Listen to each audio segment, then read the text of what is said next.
Bonjour, peuple de Dieu, comment ça va ce matin?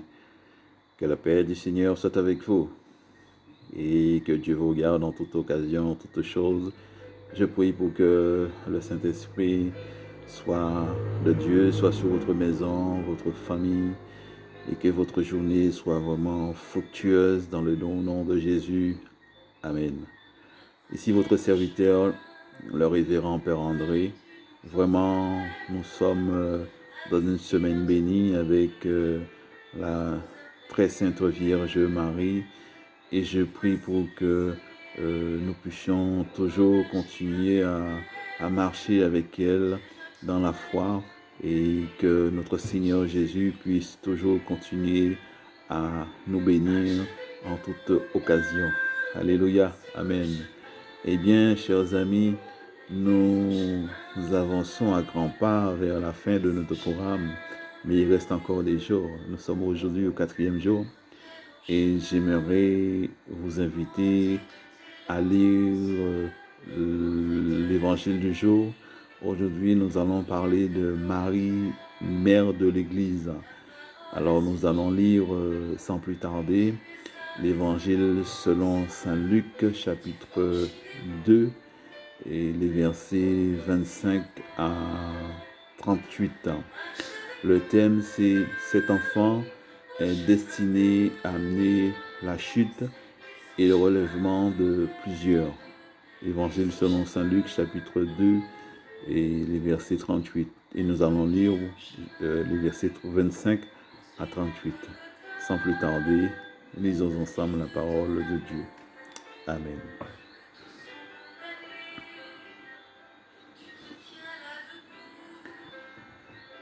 Et voici, il y avait à Jérusalem un homme appelé Siméon. Cet homme était juste et pieux et attendait la consolation d'Israël. Et l'Esprit Saint était sur lui. Il avait été divinement averti par le Saint-Esprit qu'il ne mourrait point avant d'avoir vu le Christ du Seigneur. Il vint au temple poussé par l'Esprit, et comme les parents apportaient le petit enfant Jésus pour accomplir à son égard ce qu'ordonnait la loi, il le reçut dans ses bras, bénit Dieu et dit : « Maintenant, Seigneur, tu laisses ton serviteur s'en aller en paix, selon ta parole, car mes yeux ont vu ton salut, salut que tu as préparé devant tous les peuples, lumière pour éclairer les nations et gloire d'Israël, ton peuple. » Son père et sa mère étaient dans l'admiration des choses qu'on disait de lui. Siméon les bénit et dit à Marie, sa mère : « Voici, cet enfant est destiné à amener la chute et le relèvement de plusieurs en Israël et à devenir un signe qui provoquera la contradiction. » Parole du Seigneur. Amen. Nous rendons grâce à Dieu pour cette belle parole de l'Évangile aujourd'hui. Nous voyons que il y a chute, relèvement. Judas a trahi Jésus, chute.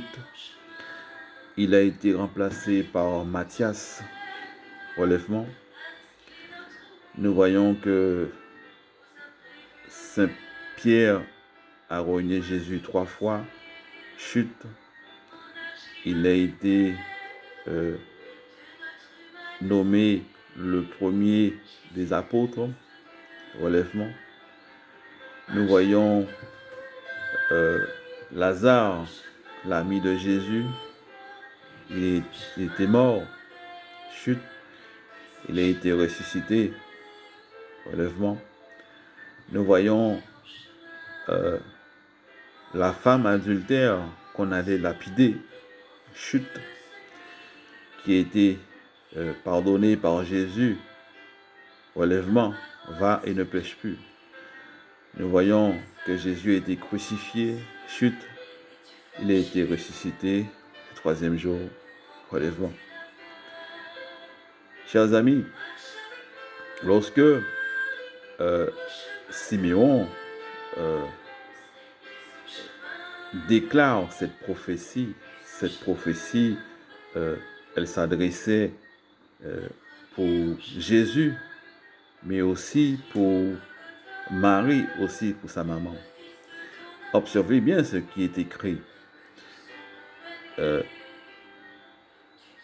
Joseph, il était là, parce que Simeon les bénit, le couple, il a béni le couple. Mais Simeon, lorsque Simeon déclare cette prophétie, il s'adresse à Marie pour lui dire cette prophétie. Nous voyons que Jésus et Marie, ils sont liés. Marie, l'arche qui est l'arche de la nouvelle alliance, porte en son sein celui qui va relever, celui qui va sauver le peuple, celui qui va donner l'espoir. Et cet espoir est très important pour le peuple qui attendait le Messie à venir. Nous comprenons bien que lorsque Jésus nous dit « Vous serez persécutés, vous serez haïs, vous serez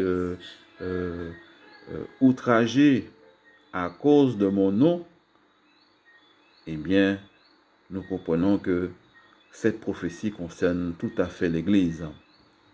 Toutes ces choses se passent pratiquement dans l'Église. Dans l'Église, il y a des chutes, il y a des relèvements. Et nous devrions toujours rester cramponnés à la parole de Dieu, à la source d'eau de vive, ou à le pain descendu du ciel, le pain vivant, le chemin, la vérité, la vie éternelle, Jésus-Christ, notre Seigneur. Mais l'Église n'est pas simplement une communauté, c'est un corps. Et le corps du Christ est lié avec, Marie, qui est la mère de l'Église. Beaucoup de chrétiens disent être des fous de Jésus, disent être des fanatiques de Jésus. Et pourtant, lorsque ces personnes, ces chrétiens, parlent de la Vierge Marie, on voit qu'il n'y a pas de respect. Il y a un manque de respect. Je ne comprends pas. Quelqu'un qui se dit aimer Jésus, quelqu'un qui se dit être un fou de Jésus, et lorsque cette personne parle de la mère de Jésus, cette personne n'a pas de respect. C'est incompréhensible. C'est incompatible. C'est, je dirais même, c'est immoral. Parce que on ne peut pas aimer Jésus et ne pas respecter sa maman. Est-ce que je parle à quelqu'un?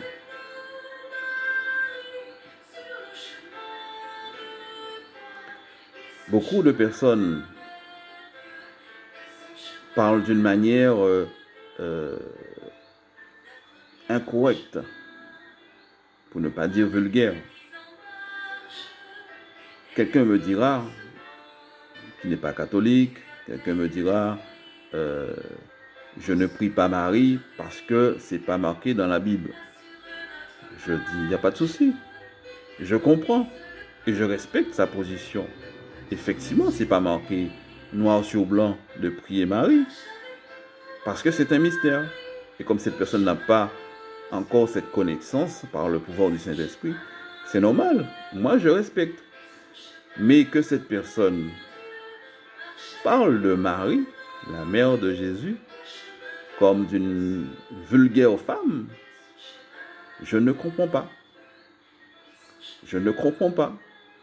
Parce que Marie, elle est sacrée. Et le sacré, on ne touche pas le sacré. Marie, c'est le temple du Saint-Esprit. En disant des choses sur Marie, et on est en train de souiller le temple du Saint-Esprit. Moi, je ne comprends pas. Alors, peut-être que c'est cette prophétie de Siméon qui continue. Parce qu'il a dit, après chute, relèvement, il parle de contradiction. Et c'est contradictoire. Quelqu'un qui dit aimer Jésus, quelqu'un qui peut dire fouler Jésus. Et la manière dont il parle de la mère de Jésus manque de respect. Pratiquement, parfois des insultes. Je ne comprends pas. Alors, mon ami, si tu es dans ce cas, je pense que tu dois revoir les choses. Je pense que tu dois revoir la vision des choses. Je pense que ta manière de voir les choses doit être revisitée. Je parle avec beaucoup d'amour. Amen. Nous sommes dans le temps de la fin, les temps où Jésus a dit, je reviens bientôt. Et il revient bientôt.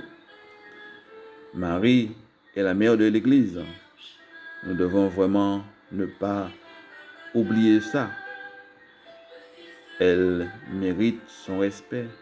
Elle est vénérée parce qu'elle est sacrée. L'Église la considère hautement. Et ceux qui n'ont pas encore compris cela, je suis dans le respect. Je suis vraiment dans le respect pour eux, avec beaucoup d'amour. Mais, s'il vous plaît, vous ne pouvez pas parler mal de la mère de Jésus tout en disant que vous aimez Jésus. C'est incompatible. C'est comme si quelqu'un qui dit « j'aime Dieu » qui ne voit pas et qui n'aime pas son frère qu'il voit. Et c'est écrit dans la Bible. C'est incompatible aussi. Alors, je crois qu'il y a du boulot pour chaque personne qui se trouve dans ce cas. C'est peut-être une mauvaise information, une mauvaise formation, je ne sais pas. Mais normalement, cela ne devrait pas. C'est illogique. En tout cas, mes amis, nous sommes vraiment sur la bonne voie. Nous avançons parce que Marie, elle marche avec nous.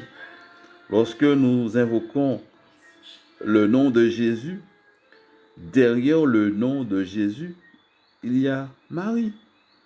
Et il y a une multitude d'intercesseurs célestes qui fait monter nos prières.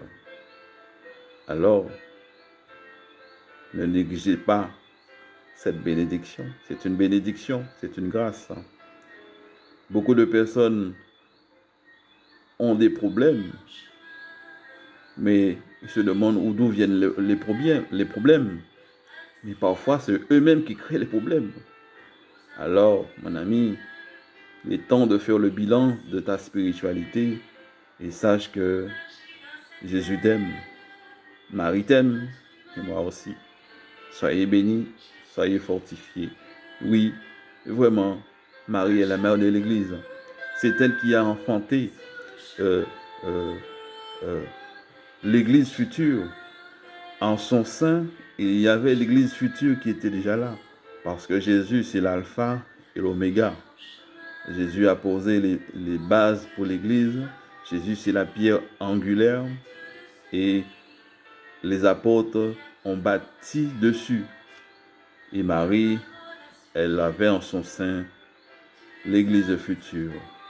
Et à la Pentecôte, l'effusion du Saint-Esprit, disons gloire à Dieu pour cela. Et elle était là, Marie, la mère de Dieu.